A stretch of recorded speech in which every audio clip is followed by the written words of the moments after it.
Hello दोस्तों, आपका स्वागत है हमारे चैनल जिसका नाम है बेसिक एजुकेशन में। तो पिछले वीडियो में हमने तमिलनाडु राज्य को जाना था। आज मैंने सोचा कि क्यों ना गुजरात के बारे में बताया जाए, क्योंकि गुजरात राज्य अभी काफी ट्रेंडिंग में चल रहा है। हमने देखा कि मुकेश अंबानी के लड़के की, अनंत अंबानी की शादी हुई है वहाँ जामनगर में। तो वो काफी ट्रेंडिंग चल रहा है, तो हमने सोचा क्यों ना गुजरात राज्य को ही लेकर आते हैं और उसी की बात करते हैं। तो आज हम गुजरात राज्य को देखते हैं कि कैसे क्या, मतलब क्या क्या चीजें वहाँ पे फेमस है, हम किस तरीके से उसको समझ सकते हैं। अब सारी चीजें तो इतने वीडियो में मैं कवर नहीं कर सकता, इसके लिए कभी लॉन्ग वीडियो ही बनाएंगे राज्य को लेकर। बाकी देखते हैं कितना कवर करते हैं आज की। ठीक है, तो बात करें अगर गुजरात राज्य की, तो गुजरात जो राज्य है वो हमारा पड़ता है किधर, पश्चिम में। पश्चिम में किधर पड़ता है? पश्चिम में भारत का जो पश्चिम वाला एरिया है, एकदम पश्चिमी छोर की बात करें तो ये हमारा गुजरात राज्य पड़ता है। ठीक है। अब गुजरात राज्य की राजधानी की अगर बात की जाए, तो इसकी राजधानी जो है वो क्या है? गांधीनगर है। गांधीनगर गुजरात की राजधानी है। अभी भी बहुत लोगों को नहीं पता है, वो अहमदाबाद बता देते हैं, लेकिन अहमदाबाद नहीं है, इसकी राजधानी क्या है? गांधीनगर है। ठीक है। तो गांधीनगर इसकी राजधानी हो गई।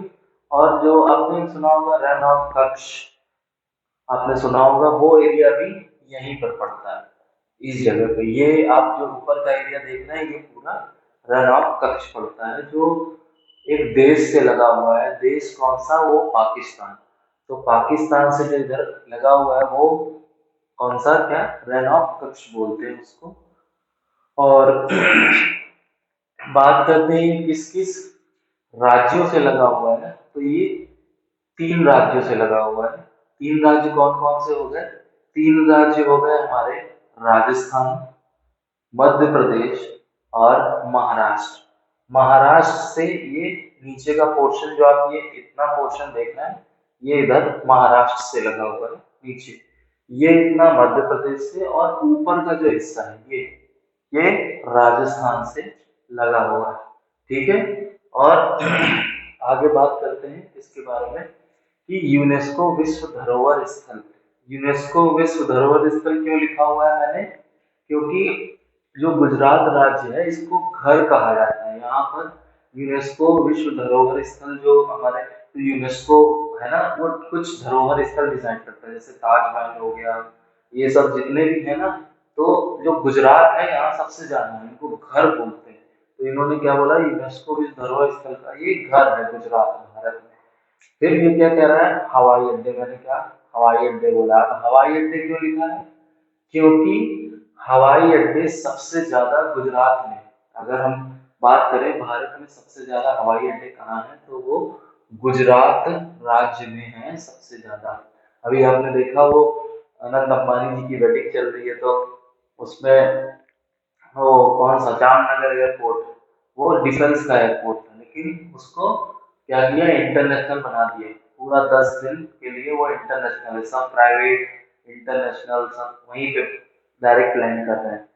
तो वहाँ गुजरात में क्या मैंने बताया कि सबसे ज्यादा हवाई अड्डे हैं। अब बात करें पारिस्थितिकी तंत्र की। अब ये पारिस्थितिकी तंत्र क्या है?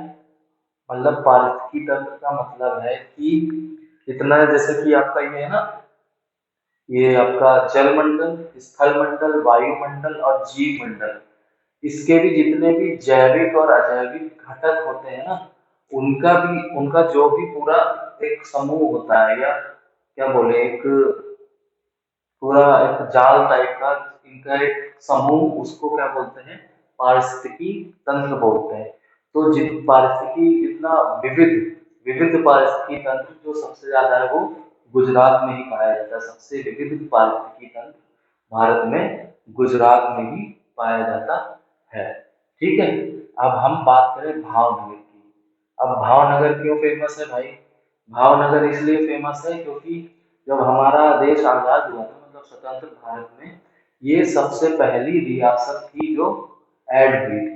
मतलब ऐड होने वाली सबसे पहली रियासत जो है वो भावनगर है। अब नेक्स्ट बात ये देखिए, भावनगर पड़ता है ये यहाँ पर, ये आपको कितना सा ये दिख रहा है, ये इधर महाराष्ट्र हो गया यहाँ से, और यहाँ पर कॉर्नर पे भावनगर पड़ता है। तो ये हमारा आपका क्या है, स्वतंत्र भारत की सबसे पुरानी रियासत है।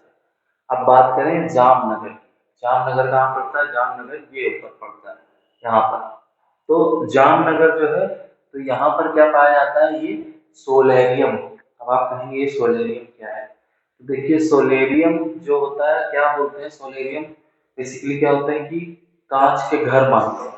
कांच के घर मतलब कि वहाँ पे छत भी कांच का होता है, दीवारें भी कांच की होती है, वहाँ पे नेचुरल लाइट आती है, यानी सूर्य की रोशनी आती है, और हम नेचुरल जो भी नज़ारे हैं वो इजीली देख सकते हैं। तो वो दुनिया में से कहाँ पर है, तो यहाँ जामनगर में। ठीक है।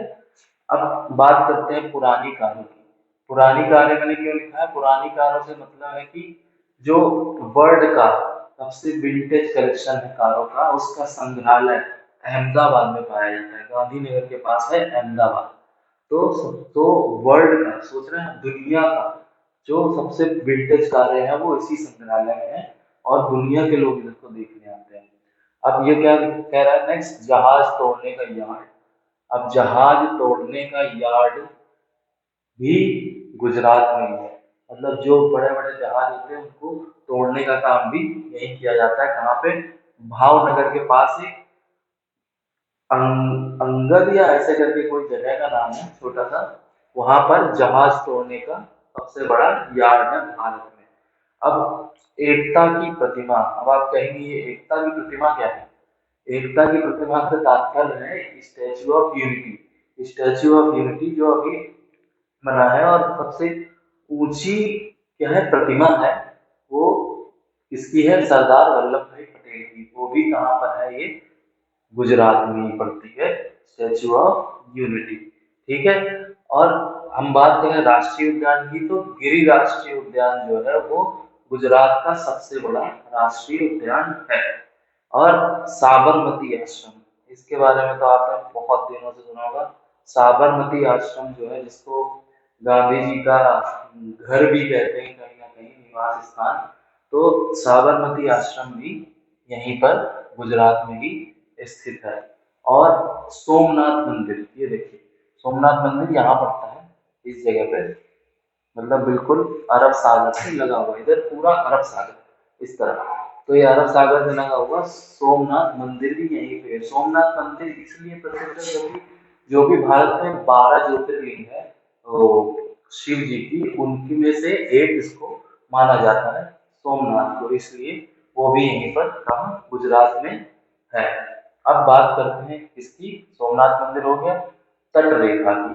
अब तट रेखा के लिए ये क्यों फेमस है, क्योंकि सबसे बड़ी तट रेखा, समुद्री तट रेखा पश्चिम की इसी के पास है। किसके पास है, गुजरात के पास। ये देखिए यहाँ से शुरू होती है ये तट रेखा, ये होते हुए पूरी इधर तक है। तो सबसे बड़ी पश्चिम में समुद्री तट रेखा जो है वो किसके पास है, ये आपकी गुजरात से लगती है, जो टोटल कितनी है, 1200 1200 कितनी है, 1214.7 किलोमीटर। इसकी पूरी लंबाई कितनी है, जो अरब सागर से इसकी तट रेखा लगती है, 1214.7 किलोमीटर। और सबसे फेमस कर्क रेखा जो भारत के मध्य से गुजरती है, वो अंत में यही गुजरात से होकर ही गुजरती है, बीच से यहाँ से। ठीक है। तो ये हो गई गुजरात के बारे में जो भी जानकारी थी महत्वपूर्ण। तो नेक्स्ट हम अगले राज्य के साथ आपके साथ वीडियो शेयर करते हैं। ये वीडियो, ये जानकारी अगर आपको अच्छी लगी हो तो आप लोगों से शेयर करें, हमारे वीडियो को लाइक करें, और चैनल को सब्सक्राइब करना ना भूलें। ठीक है। पिछले वीडियो में हमने तमिलनाडु के बारे में बात की थी, उसके पहले केरला के बारे में कर चुके हैं, और उस सबसे पहले जो हमने शुरुआत की थी वो छत्तीसगढ़ से की थी। तो आप वो वीडियो भी हमारे चैनल पे जाकर देख सकते हैं। ठीक है। मिलते हैं नेक्स्ट वीडियो में। धन्यवाद।